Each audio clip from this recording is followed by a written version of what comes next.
நம்ம அதாவது மாந்தியை பற்றி பார்த்துட்டு இருக்கோம் இந்த பதிவில்.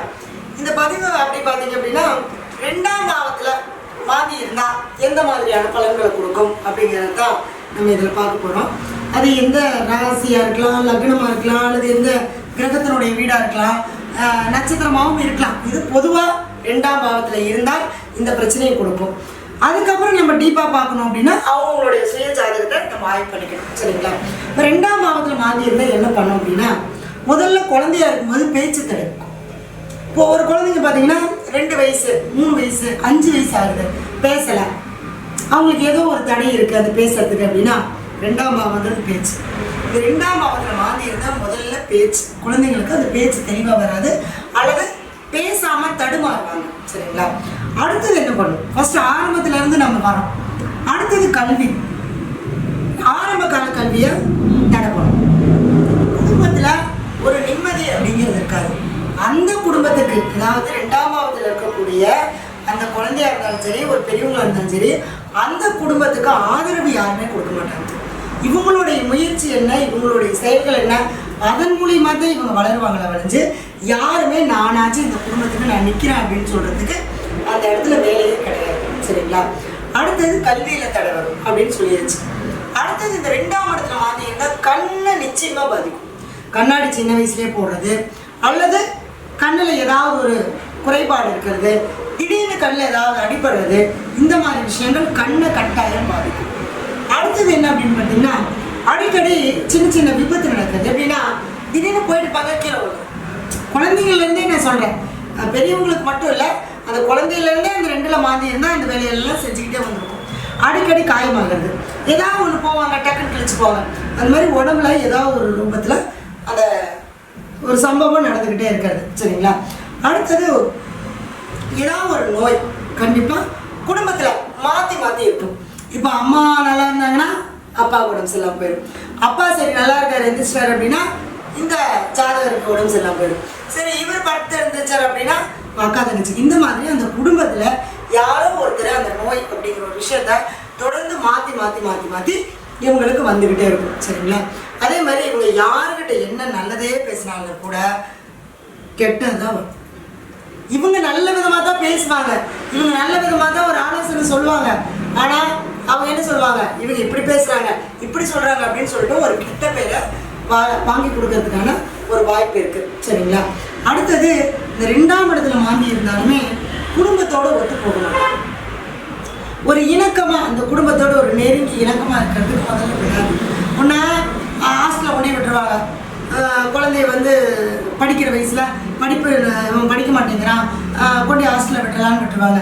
அடுத்தது ஹாஸ்டலில் விட்டுருவாங்க, காலேஜ் ஹாஸ்டலில் வேலைக்கு போனால் வெளியில் கல்யாணம் ஆகி அப்படியே அந்த குழந்தை போயிடும். அப்போ அந்த குடும்பத்தோடு அந்த ஜாதகருக்கு ஒட்டி வாழ முடியாத ஒரு சூழ்நிலையை கொடுக்கும். சரிங்களா? அதே மாதிரி ஒரு இடத்துல நிலையா இருக்க முடியாது, மாறிக்கிட்டே இருப்பாங்க. நாடோடி மாதிரின்னு சொல்லலாம் இல்லையா? அந்த நாடோடி வாழ்க்கையை கொடுக்கும் இந்த 2ஆம் பாவத்தில் மாந்தி இருந்தால். அடுத்தது பார்த்தீங்க அப்படின்னா எண்ணங்கள் அப்படிங்கிறத விட இவருடைய யாருக்கு இவருக்கு வாக்கு கொடுத்தா கண்டிப்பாக காப்பாற்ற முடியாது. நானாச்சு அப்படின்னு சொல்லி யாருக்காவது பணம் வாங்கி கொடுத்தாருன்னா அந்த பணத்தை அவங்க கட்ட மாட்டாங்க, இவர் தான் கட்டணும். அந்த மாதிரி விஷயங்களை கொடுக்கும். ஏன்னா பணம் பொருளாதார விஷயங்கள்ல எப்பவுமே ஒரு தடை இருந்துகிட்டே இருக்கும். எவ்வளோ சம்பாதிச்சாலும் பணம் கையில் தங்காது. பணம் முதல்ல வர்றதுக்கே சிரமப்படும். ஒரு 10 லட்சம், அதாவது ஒரு 10,000 ரூபாய் சம்பளம் அப்படின்னா அந்த 10,000 ரூபாய்க்கு முதலாளி 4,000 2,000 1000 கொடுப்பாரு. அந்த முழுசாக அந்த 10,000 அவங்க கையில் வாங்க முடியாது. அப்போ அந்த பணம் அப்படிங்கிறது வர்றதுக்கு இவங்களுக்கு தடையாது. சரி, இதெல்லாம் நமக்கு ஆரம்ப ஸ்டேஜில். திருமணத்தின் போது என்ன நடக்கும்? இவருக்கு குடும்பத்தை அமைக்க விடாது. எல்லாரும் சொல்லுவாங்க 7ஆம் இடத்துல இருந்தால் தான் பாதிப்பு. கிடையவே கிடையாது. லக்னத்தில் இருந்தாலும் 7ஆம் இடத்தை பாதிக்கும், 2ஆம் இடத்துல இருந்தாலும் திருமணத்தை பாதிக்கும். ஏன்னா லக்னத்தில் இருந்தால் பார்க்கக்கூடிய இடம் 7, 2ஆம் இடத்துல இருந்தால் பார்க்கக்கூடிய இடம் 8. அப்போ தாலி கட்டி அங்கீகாரம் பண்ணி குடும்பம் நடத்துறது 2 8. அப்போ இந்த 2 குடும்பத்தை அமைக்க விடாது. ஒரு தாலியை கட்ட விடாது, தாலியை வாங்க முடியாது. அதாவது பெண்களாக இருந்தால் அந்த மாதிரி ஒரு பிரச்சனையை கொடுத்துக்கிட்டே இருக்கும் இந்த 2ஆம் பாவத்தில் மாந்தி இருந்தால். அப்போ குடும்பத்தில் ஒரு நிம்மதி இருக்காது. சரி கல்யாணம் ஆயிடுச்சுங்க, குடும்பத்தில் சண்டை சச்சரவு, ஒரு நிம்மதிங்கிறதே இருக்காது. ஒன்று பணத்துக்காக சண்டையாக இருக்கும், இல்லை குடும்பத்தில் ஏதோ ஒருத்தர் உடம்பு சரியில்லை அதுக்காக செலவு பண்ணுற மாதிரி இருக்கும், இல்லையா குடும்பத்தில் 2 பேத்துக்கு வாக்குவாதம், நல்லா தான் பேசிகிட்டு இருப்பாங்க, திடீர்னு சண்டை போடுவாங்க. இந்த மாதிரியான விஷயங்கள் எல்லாமே பிரச்சனையாக கொடுக்கும். சரிங்களா? அடுத்தது வந்து பார்த்தீங்க அப்படின்னா, இந்த 2ல் மாந்தி இருந்தால் தன்னுடைய குடும்பம், தன்னுடைய இது அப்படிங்கிற ஒரு விஷயம் அதிகமாக இருக்கிறவங்ககிட்ட பொதுநலமாக இருக்க மாட்டாங்க. கொஞ்சம் அந்த ஆசைகள் அதிகமாக இருக்கும். அதனாலேயே இவங்க வந்து ரொம்ப சிரமத்துக்கு ஆளாயிருவாங்க. சரிங்களா?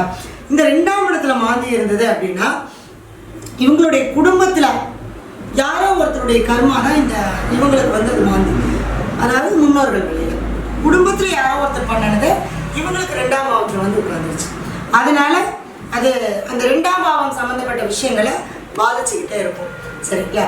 இப்போ இதுக்கு என்ன பரிகாரம் அப்படின்னு பார்த்தீங்கன்னா, இந்த 2ஆம் இடத்துல மாந்தி இருந்தது அப்படின்னா, இவங்க முதல்ல யாருக்கும் வாக்குறுதி கொடுக்கக்கூடாது, யாருக்கும் பணம் வாங்கி கொடுக்கக்கூடாது, யாருக்கும் ஜாமீன் போடக்கூடாது.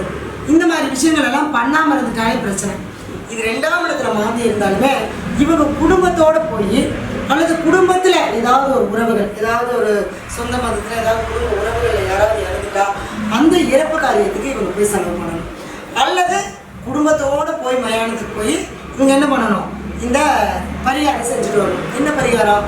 ஒரு மாலை, ஒரு துணி வாங்கி போட்டு அவங்களுக்கு இந்த மயானத்துக்கு போய் ஒரு தேங்காய் பழம் வச்சு சாமி கும்பிட்டு வந்தாங்கன்னா முதல்ல அந்த கர்மாவை வந்து தீர்க்கறதுக்கான ஒரு வழி பிறக்கும். சரிங்களா? அதுக்கப்புறம் அந்த மாந்தி என்ன நட்சத்திரம், என்ன கிரகத்தை வீட்டில் நிற்கிது அப்படின்னு பார்த்துட்டு உங்களுடைய சுய ஜாதகத்தை ஆய்வு பண்ணி பார்த்துட்டு அதுக்குண்டான முழுமையான நிவர்த்தியை நம்ம எடுத்துக்கலாம். சரிங்களா? எதை செஞ்சாலும் நம்பிக்கையோடு செய்யுங்க. அப்போ தான் அந்த பரிகாரங்கள் பலன் கொடுக்கும். நம்ம வீடியோ பார்க்குறோம், சொல்கிறாங்க, நம்ம செய்கிறோம் அப்படின்னு செய்யக்கூடாது. நீங்கள் உணர்ந்து நீங்கள் செய்யுங்க. அப்படி ஏதாவது உங்களுக்கு இதில் டவுட் இருந்தால் என்னுடைய நம்பருக்கு கான்டாக்ட் பண்ணுங்கள். நம்ம வந்து பார்த்தீங்க அப்படின்னா திருச்செங்கோடு, ஈரோடு, சென்னையில் அலுவலகம் வச்சுருக்கோம்.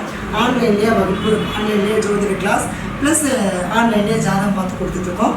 நிறைய பேர்த்துக்கு நிறைய பிரச்சனைகளுக்கு உண்டான சொல்யூஷனும் நம்ம கொடுக்குறோம்.